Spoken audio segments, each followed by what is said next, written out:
Welcome back, everybody. It's Hutch from Hutch High Perf, back on the wiring harness. So made a little bit of progress on this one. Depinned one half of it, and I got to do the rest. It's a little tedious, but let me show you what's in store. Yeah, so there's a bunch of the tools, bunch of different connectors: 280, 480, 630. Those are all the connectors that go for that. It's a couple of pin-out tools, and look what I've got. I have got one half, because it's in half. I got one half of the wiring harness, all wired and pinned out. Yeah, so let's see how we did it.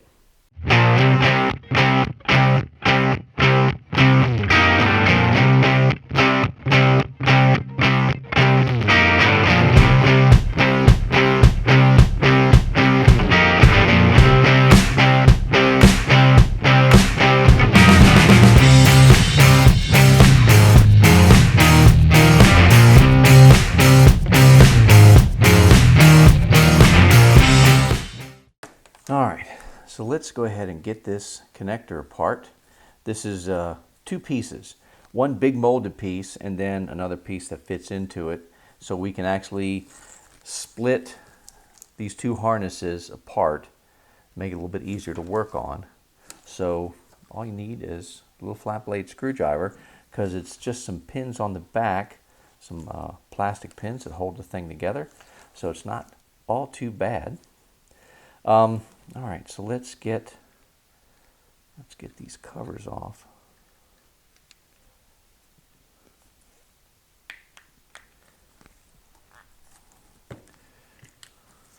These are just held in plastic clips. So there that is.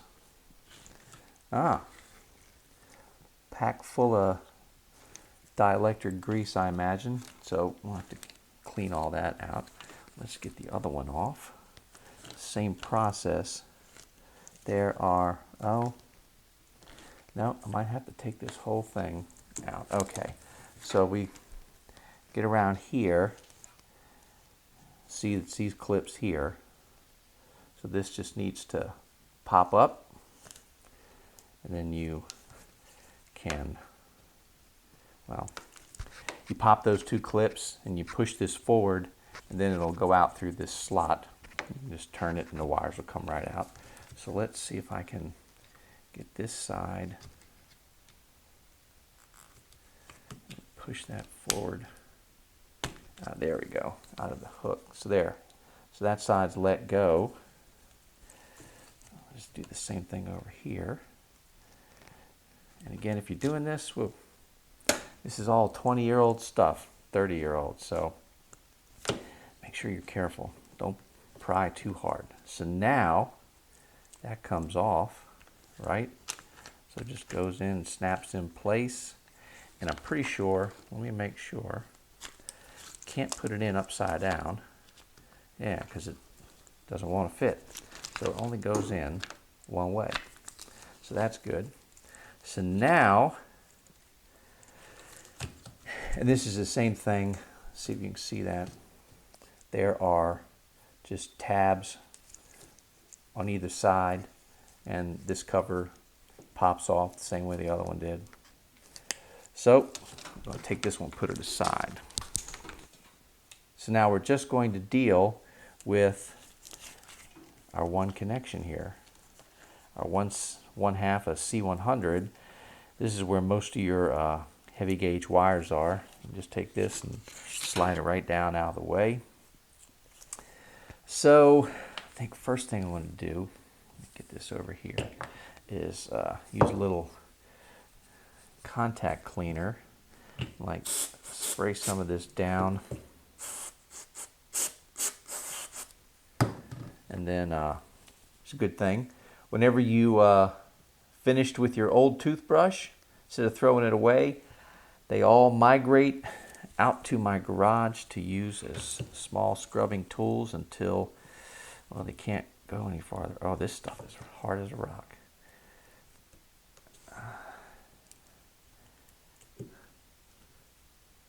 Oh, that's nice. This stuff is gummed up really good. Well, that was a mess, but I think I got it cleaned up to the point that that's all I'm going to do.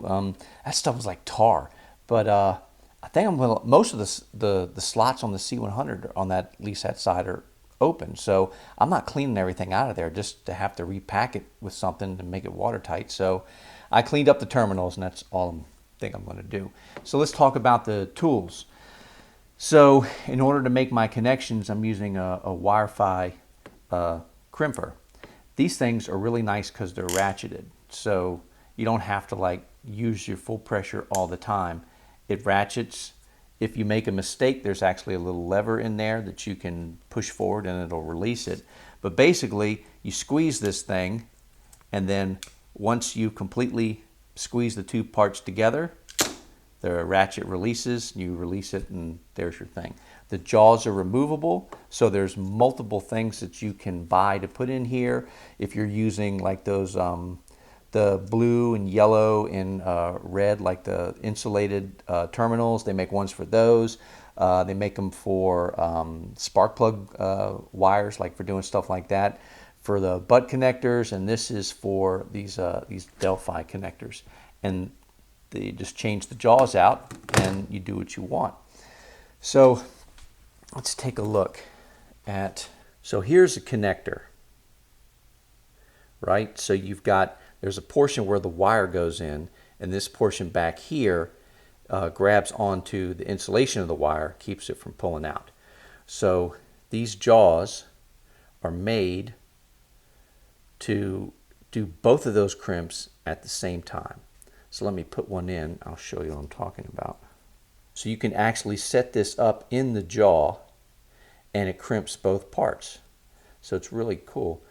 So, and it's got enough to where it grips it, and you can see how the shape in the back, the way it's fluted, it just folds the crimp right around both sides onto your wire, and then you get a perfect crimp. So let's grab some wire, and we'll put this back into our jaws, and then we'll actually crimp one of these. So with it positioned into the jaw, I can ratchet this thing down to now it's captured in there. So now I can feed my wire in. Let's make sure this end is straight.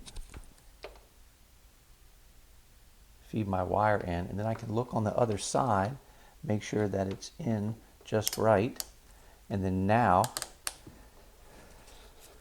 squeeze it all the way down. It releases. Pry that out, and there's your crimp. Completely grabbed. Everything is in place. You could even drop a little bit of solder right on that for to make sure that it holds well, but that's not going anywhere.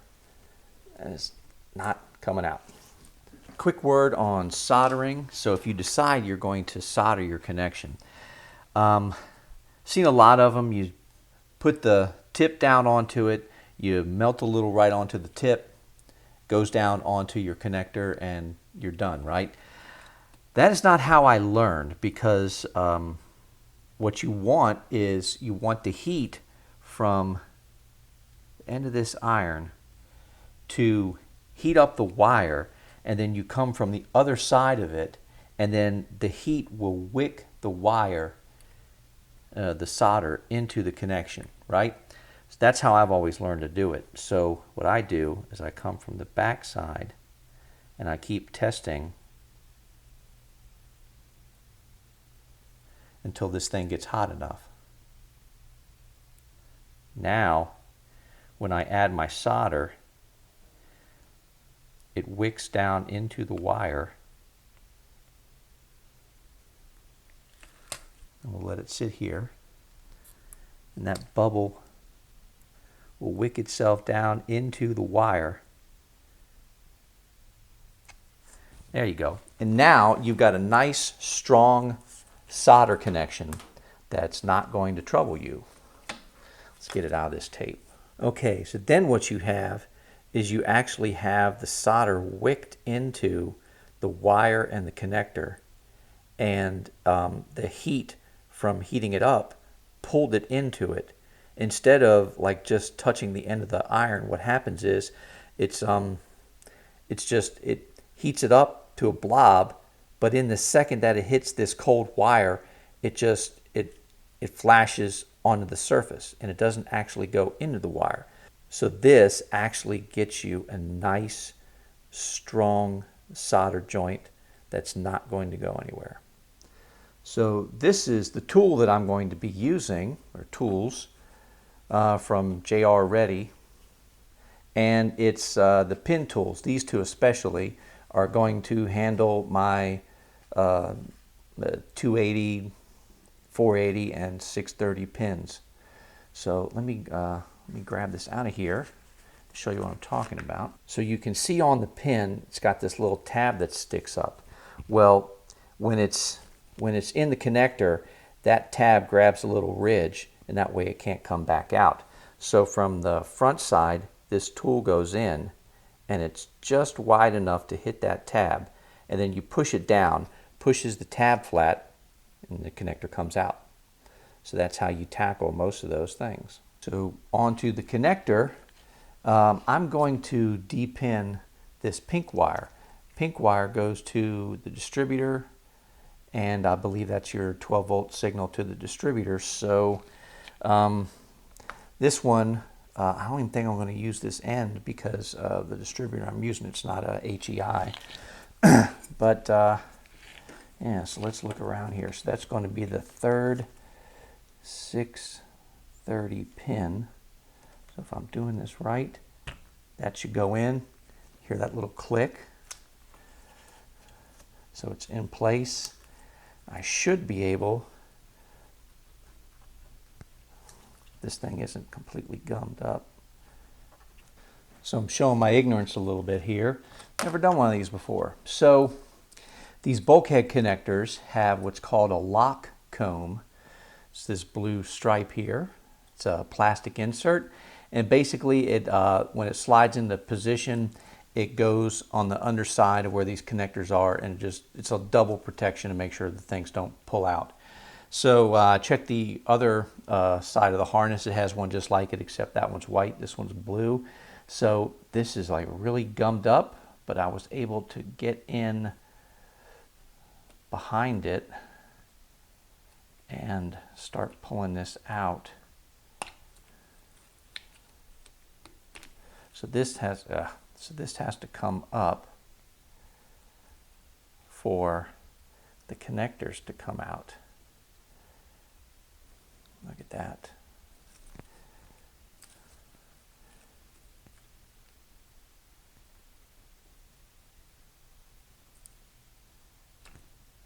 There you go.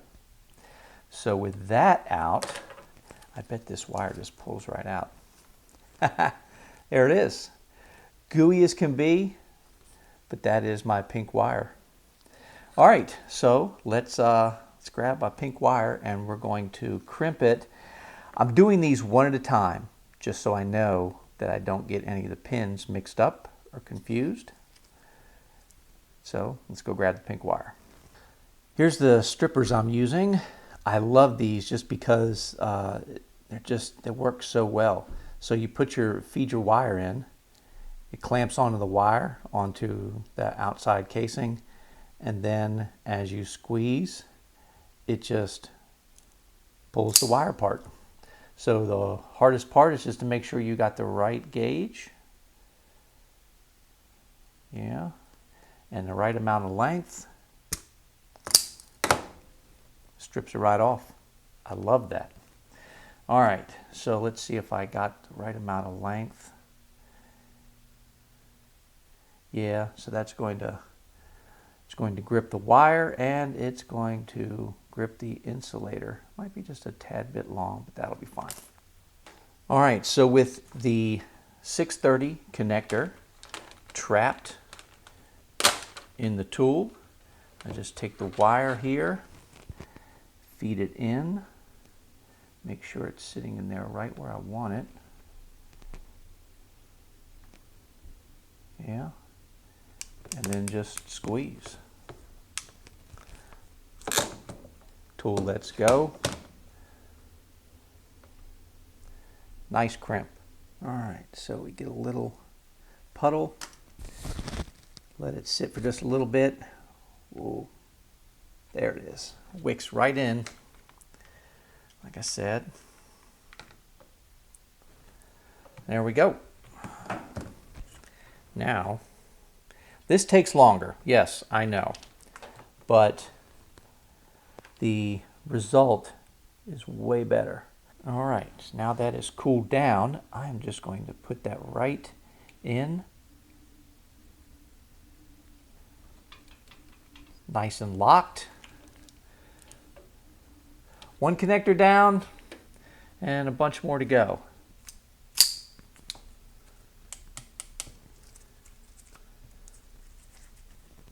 Not subscribed, you say?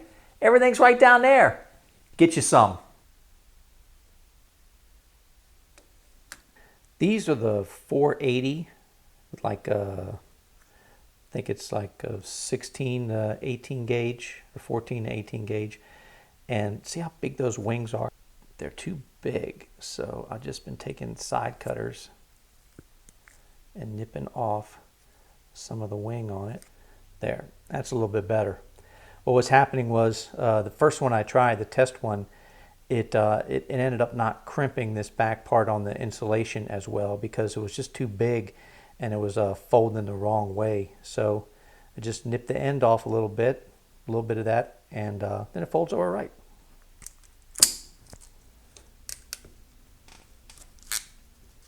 So one at a time, I'm going to go through and pop these pins out.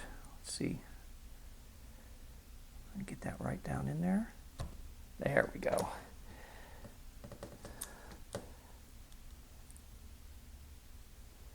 It's a little gooey, but there it is. All right. And then one at a time, I'm going to pop the new wires in so there's no mistake about where everything goes.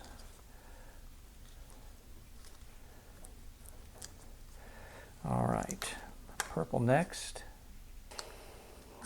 Get that out. That's done.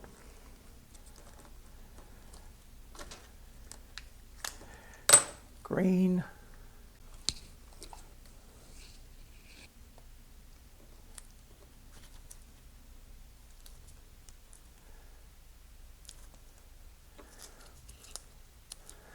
That's green. Let's make sure that pulled up all the way.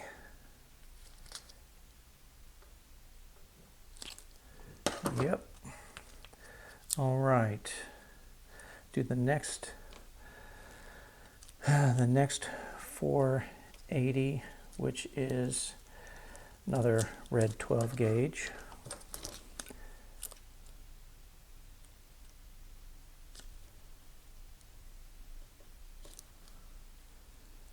There.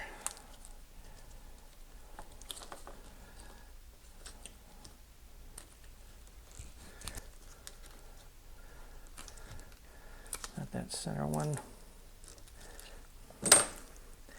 Tan.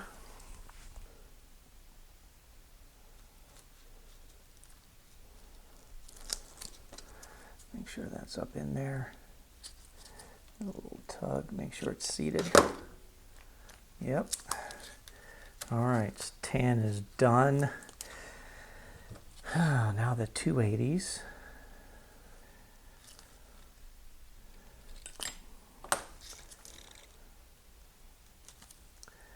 That's green and white. Brown. All right, brown to brown.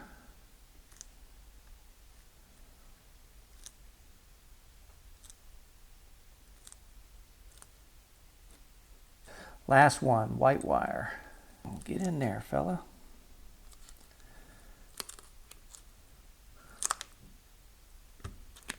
There it is.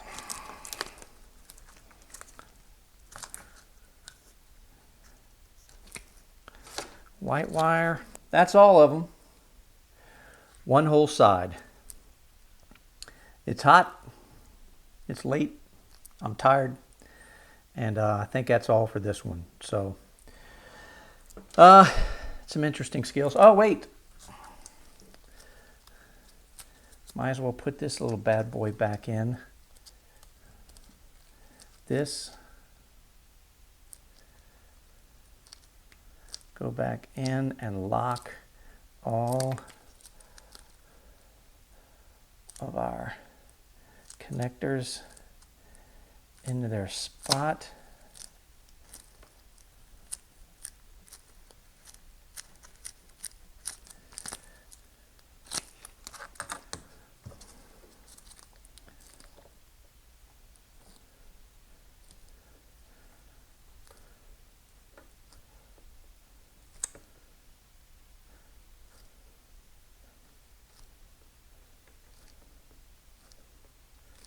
There.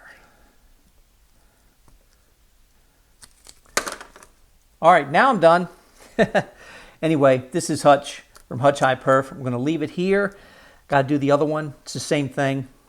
Crimp, solder, repin. And then it's on to figuring out all my different lengths. So anyway, so that's it for this one. Appreciate you being here. See you on the next one.